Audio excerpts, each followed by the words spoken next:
My name is Semmel, and I'm the translator of Erik Valeur's The Seventh Child, which I forgot to bring up on stage, but it's over there. Thank you. This is a Danish novel, the winner of the Glass Key Award for Best Crime Novel in Scandinavia. And this is Erik Valeur. So we have... Hello.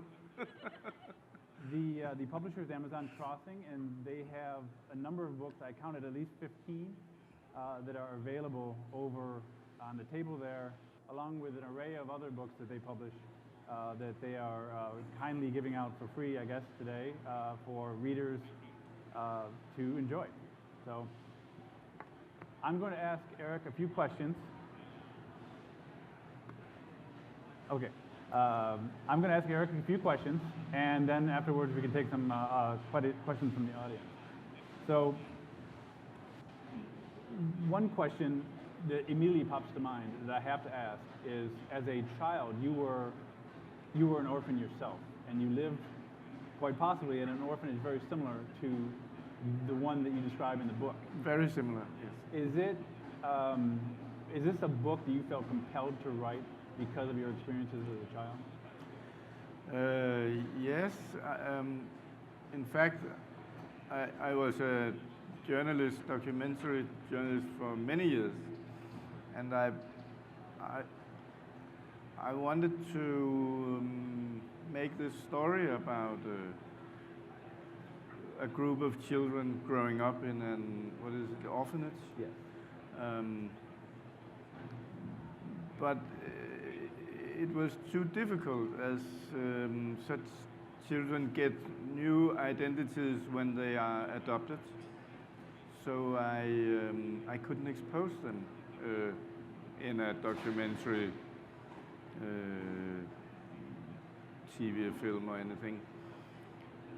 But I had years of research, and I had my own first 2 years in the most famous orphanage in Denmark. So I just needed to tell the rest of the story, the one I couldn't do as a journalist. Okay. And that's why I must invent these persons from what I know. Okay. And that's how it came to be a novel and not a program on television. You mentioned research, and so you spent 30 years as a journalist, an award-winning journalist in Denmark, and this novel it's a rich and complex novel. So the research you did in this and the writing process, can you talk about how long it took you to write this and about the process of actually going into this and writing the novel? I was working as a journalist during the same period, and that's why the period of writing was up to 10, 12 years. The actual writing or the research that went involved before you started? No, the researching and writing, but mostly writing because I was only writing in holidays and when I had some days off duty in a row, and I made some journalistic, non-fictional books about journalism in Denmark. So for a period of 2 or 3 years, I didn't write at all, and then when I got back to it, I had almost forgotten. I had to start over. Yeah. Well, I'm going to come to a question to kind of follow that up in a bit, quite possibly, and it might even be this one. When at the end of my translation process, and it was in the copy editing phase, and the copy editor sent me a document that it wasn't until I saw this document that I realized just what I had just done, in a sense. And it's like about a 4-page document of the cast of characters. And it is, I mean, a massive list of characters, a rich array of characters. And one thing that really I'm curious about, and this may go into that last question, when you sat down to write this novel, were these characters developing as you were writing them, or is this part of the research process? Is it part of an outline process, or how did they come about exactly? It was a mixture of. I had interviewed grown-ups who had been adopted as babies. Much of the stuff in the book is real, even if some of it sounds fantastic. And then I mixed it with some people I knew myself, and I mixed a little bit of myself into the 7 children that were born at the same time. So in a sense, it was a matter of developing as you were going along. It was to some extent, I mean, it wasn't, when you first started, it wasn't a full-fledged, you say, this is exactly the vision I'm going for, or it was something that kind of you not fell into, but you saw as you worked through the research, as you worked through the writing? For me, it was much fun for the first time in 30 years as a journalist to be able to invent things and create characters, not having to be so precise and not making any mistakes as a journalist must avoid. So it was so much fun to.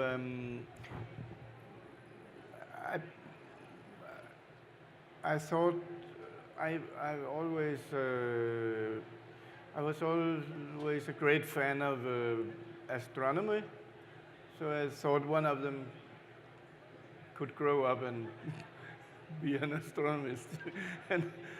and I had met a very nasty civil servant as a journalist, so I placed him as a child in my own childhood area to see how he came to be the man he was.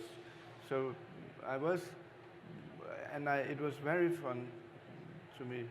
When this book was first published in Denmark, it was a massive bestseller, a big hit, and then the rights were sold to multiple countries, and yet it's a somewhat complex, it's a very complex and rich novel, and you do a lot of work with the characters in developing them, and as I can see why. Can you talk about how? I mean, it's not a typical crime novel. Can you talk a little bit about how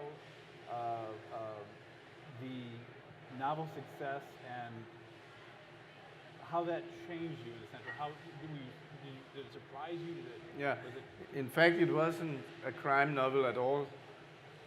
I had to put some suspense into it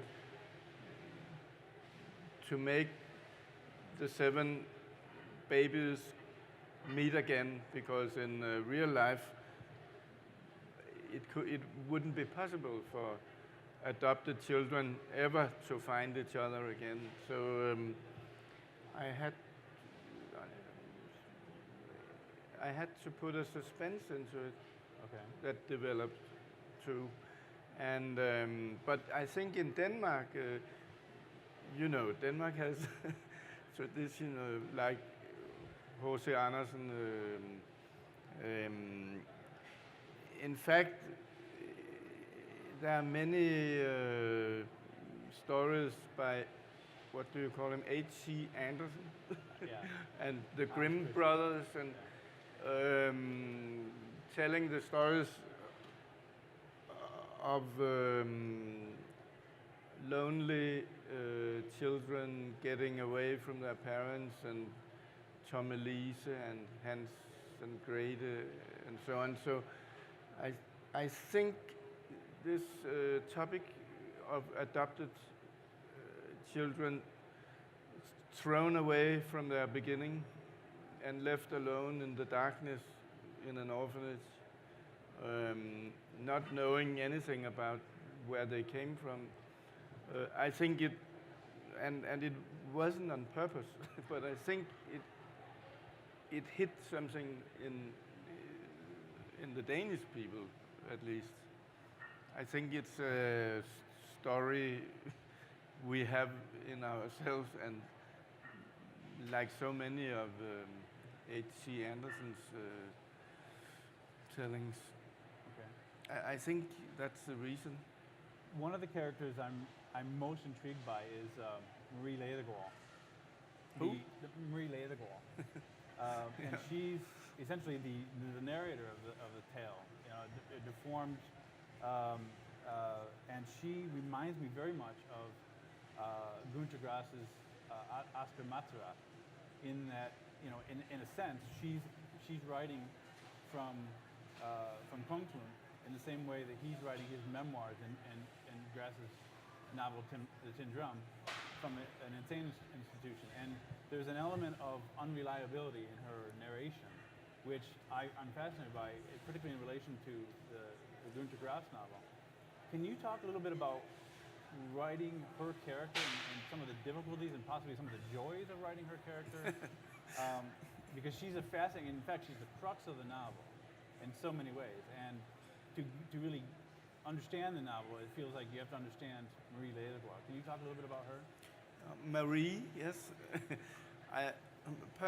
Personally, I love her very much, but I've been talking in Denmark about the book, and people have been discussing very much if she is in fact evil or good or in between. I don't know why I chose a woman's voice. It just came, it was there. I really don't know. Okay. But when I did, I knew everything.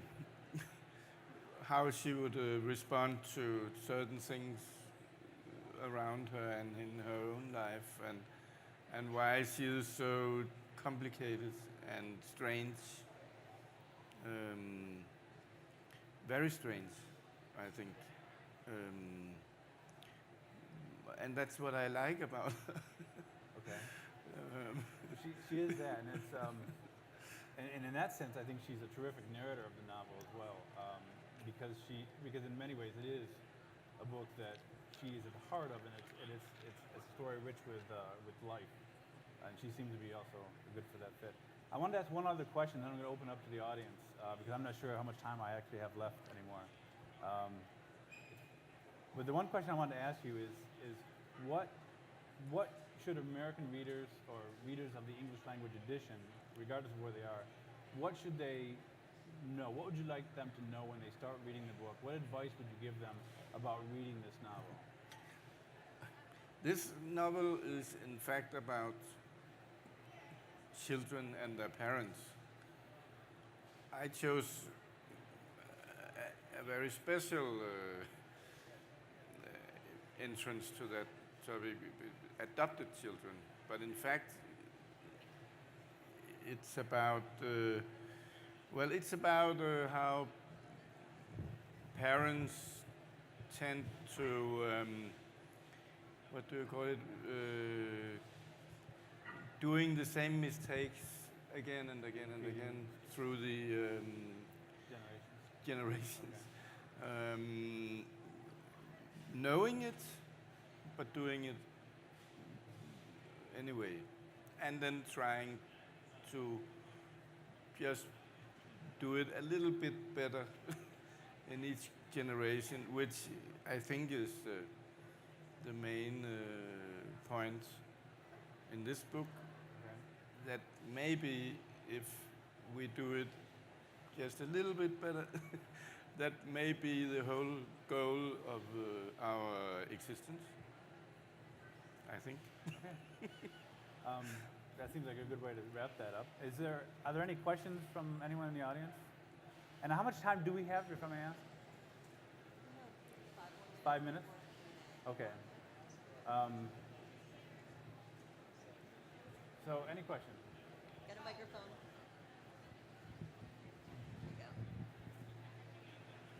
Erik, you said that you put a little bit of yourself in many of the characters in the book. I wonder if there's any of the 7 children that is most like you or that you most identify with? I have an offer. What? No, go ahead. I'm curious what your answer is. You have a suggestion? I have a feeling I know, but I wanna hear what you say. In some way, I think it's Marie, even if she's a girl.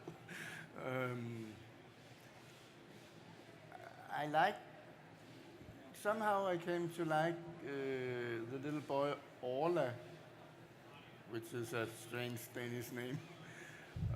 And that's a boy who grows up to be a civil servant, very powerful, and very, in some ways, evil. And he resembled a man I had actually met as a journalist, and fought many battles with this man. And somehow we melded together as I let him grow up in my own childhood compound. What is it called? Environment, yes. And then we somehow got to know each other. It's very strange, and he resembles me as a boy in many ways. A strange little fellow, very shy and very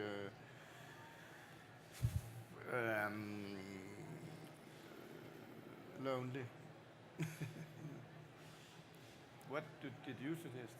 I was going to think it was too close.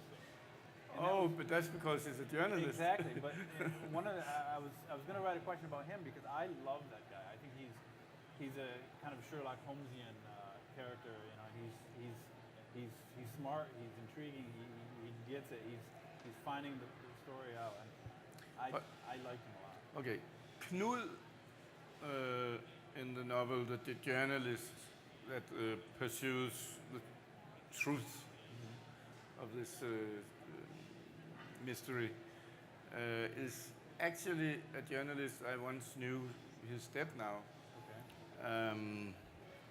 And most of it happened.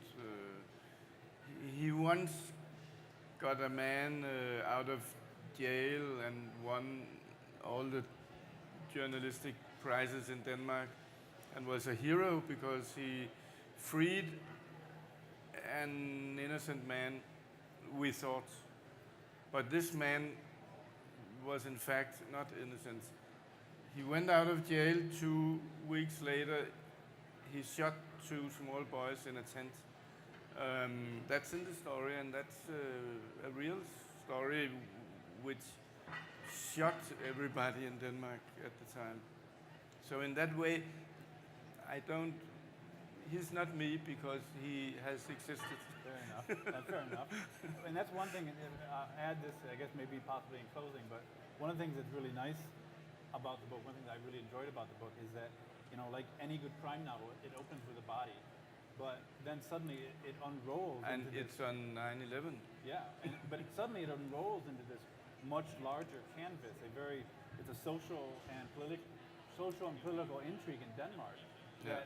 That doesn't surprise me. What we just said doesn't surprise me at all, because it feels like this is stuff that has happened to a degree, and it's melded into this pot.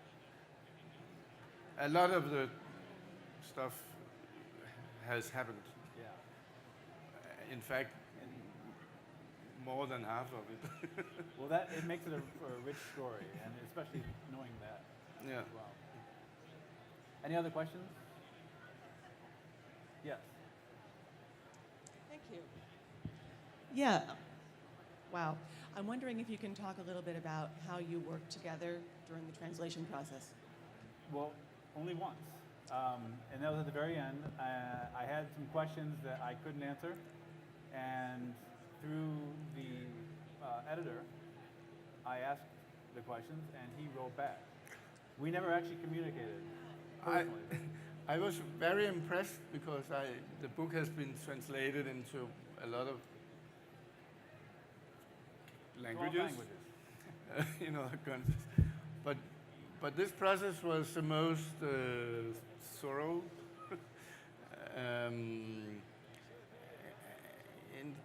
In 2 weeks, I followed your mail correspondence about the tiniest thing, like if this chair made out of this strange material is in an orphanage in Denmark, what could it be to an American audience? And I loved that very much. And there was a few logical problems.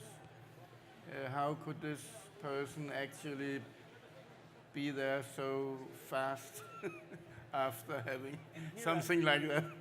And Kyle and the team were the only ones who had been so precise. Not the Dutch, not the Swedish, not the Norwegians, not anyone. And I'm not saying it to. It's true.